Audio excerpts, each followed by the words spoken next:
स्वागत है आपका। मैं हूं आपके साथ सुमित झा। पाकिस्तान की धरती पर चीन समर्थित शंघाई कॉरपोरेशन ऑर्गेनाइजेशन यानी एससीओ की बैठक अगले हफ्ते होनी है और इससे पहले ही कराची एयरपोर्ट के पास हुए बम धमाकों में 3 लोगों की मौत ने हर किसी को हिला दिया है। मरने वालों में 2 चीनी नागरिक हैं। ऐसे में ड्रैगन ने भी अपने खास दोस्त पाकिस्तान को इस घटना के बाद फटकार लगाई है। उसने चीनी नागरिकों की सुरक्षा सुनिश्चित करने की हिदायत पाकिस्तान को दी है।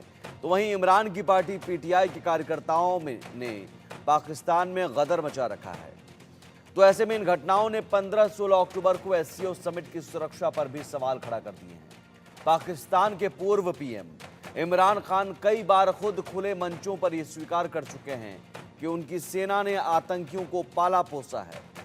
कश्मीर की शांति भंग करने की हर संभव कोशिश करने वाला पड़ोसी मुल्क इस वक्त खुद आतंकवाद की ऐसी आग में झुलस रहा है कि देश में एक अंतर्राष्ट्रीय सम्मेलन का आयोजन करा पाना भी पीएम शहबाज शरीफ के लिए मुश्किल साबित हो रहा है। पीएम शहबाज को अच्छे से पता है कि उनके देश की पुलिस के बस में एससीओ समिट को सुरक्षा उपलब्ध कराना नहीं है, वो नहीं करा पाएगी। यही वजह है कि पाकिस्तान के PM army chief Asif Munir के आगे गिड़गिड़ाते हुए शंघाई कॉरपोरेशन ऑर्गेनाइजेशन के लिए सेना की छत्र छाया देने का अनुरोध कर चुके हैं। राजधानी इस्लामाबाद इस वक्त पूरी तरह से सेना के कंट्रोल में है, या यूं तो ये एससीओ सम्मेलन 15 और 16 अक्टूबर को होना है, लेकिन पाकिस्तान की सेना अपने खुद के पाले आतंकियों के काम करने के तरीकों से अच्छे से वाकिफ है। यही वजह है कि मुनीर की आर्मी ने 5 अक्टूबर से ही इस्लामाबाद में डेरा डाल दिया है। अब ऐसे में एससीओ की बैठक में भारत के विदेश मंत्री एस जयशंकर पाकिस्तान दौरे पर जाएंगे। तो सवाल यही है कि पाकिस्तान में हालात काफी बिगड़ चुके हैं, तो क्या पाकिस्तान एससीओ की मीटिंग करवा पाएगा सफलतापूर्वक? सुरक्षा को लेकर क्या कोई चुनौती पेश नहीं आएगी? सवाल यही है कि पाकिस्तान में कैसे एससीओ की बैठक होगी। आपको बता दें कब यह बैठक होनी है। 15 से 16 अक्टूबर तक यह बैठक होनी है। 15-16 अक्टूबर तक भारत से इसमें विदेश मंत्री एस जयशंकर शामिल होंगे। ये 1 दशक के बाद ऐसा होगा कि जब पाकिस्तान जा रहे हैं विदेश मंत्री। 9 साल में पहली बार भारत को कोई बड़ा मंत्री पाकिस्तान जा रहा है। इससे पहले 2015 में सुषमा स्वराज पाकिस्तान गई थी जब वो विदेश मंत्री थी। अब एस जयशंकर जा रहे हैं।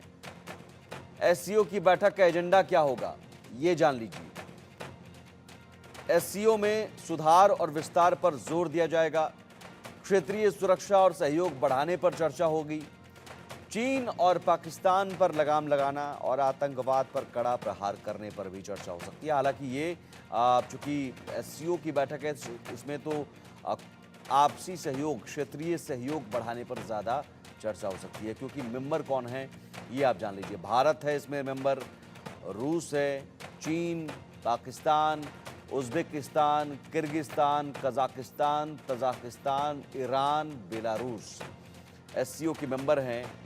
ये वो मेंबर देश हैं जो इस बैठक में शामिल होंगे। एससीओ की आबादी कितनी है कुल?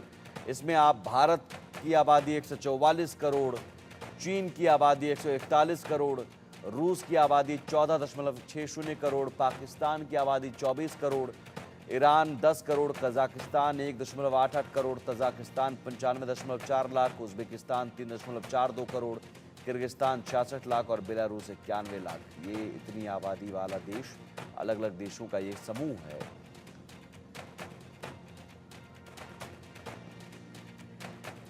और विदेश मंत्री एस जयशंकर जाएंगे पाकिस्तान के दौरे पर एससीओ की बैठक में शामिल होने के लिए।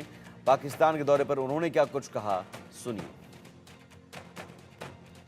I am scheduled to go to Pakistan in the middle of this month, and that is for a meeting of the SCO, SCO heads of government. That's in line with the tradition. It so happens that the meeting is taking place in Pakistan because, like us, they are a relatively recent member. I do want to say it will be for a multilateral event. I mean, I'm not going there to discuss India-Pakistan relations. I'm going there to be a good member of the SCO, but since I'm a courteous and civil person, I will behave myself accordingly. और दो मेहमान हमारे साथ जुड़े हुए हैं इस वक्त। संजीव श्रीवास्तव हैं, इंटरनेशनल जियोपॉलिटिकल एक्सपर्ट हैं, मेजर जनरल रिटायर्ड JKS परिहार हैं, डिफेंस एक्सपर्ट। सबसे पहले परिहार साहब, मैं आपसे ही ये सवाल करूंगा क्योंकि एक बहुत महत्वपूर्ण मीटिंग है, बहुत बड़ी मीटिंग है, लेकिन उससे पहले हालात ऐसे ख़राब हैं कि कराची एयरपोर्ट के पास बम ब्लास्ट हो जाता है और इस्लामाबाद की सड़कों पर कोहराम मचा हुआ है। PTI के समर्थक प्रदर्शन कर रहे हैं, सेना ने मोर्चा संभाल लिया है, लेकिन बैठक सक्सेसफुली हो पाएगी? सुरक्षा की कोई चूक नहीं होगी? क्या इसकी कोई गारंटी है?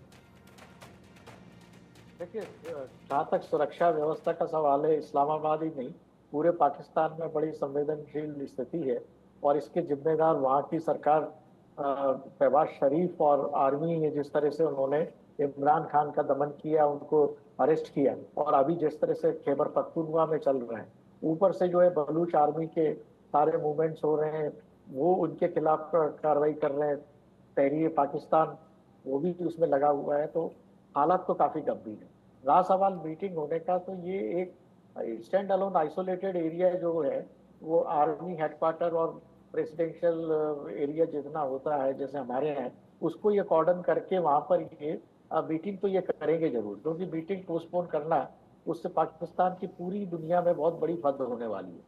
तो ये मीटिंग होगी जरूर, मगर इस तरह की मीटिंग, क्योंकि जैसा हम सब जानते हैं कि SCO ग्रुप ऐसा है जो एक कोई ऐसा संस्थान नहीं है जिसका कि कोई डायरेक्ट इम्पैक्ट वर्ल्ड ऑर्डर पे गिरे। ये एक advisory inter government international organisation है, और ये देखिए इसमें सबसे बड़ी बात है कि इसका जो मुख्य संगठन का मुख्य कार्य जो है वो एंटी टेररिस्ट एक्टिविटीज उनका रेट करके, जो इसका सब संस्था जो है जिसका ताशकंद में हेडक्वार्टर है, वो क्या कर सकता है। इसमें कुछ होना कुछ नहीं है। पाकिस्तान अगर टेररिज्म की बात करता है तो वो उसको एक तरह की शील्ड मिलती है। अगर वो ये मीटिंग इतने सारे हंगामों के बीच में करेगा तो वो ये सबको यही कहेगा कि देखिए हमारे देश में दूसरे देश जो है वो आतंकवादी कार्रवाई करते हैं, हम तो आतंकवाद के खिलाफ बहुत जोरों से लड़ रहे हैं, और उसके बावजूद हमने इस तमाम समस्याओं के बावजूद हम ये मीटिंग करके इस इलाके में शांति व्यवस्था बहाल करना चाहते हैं।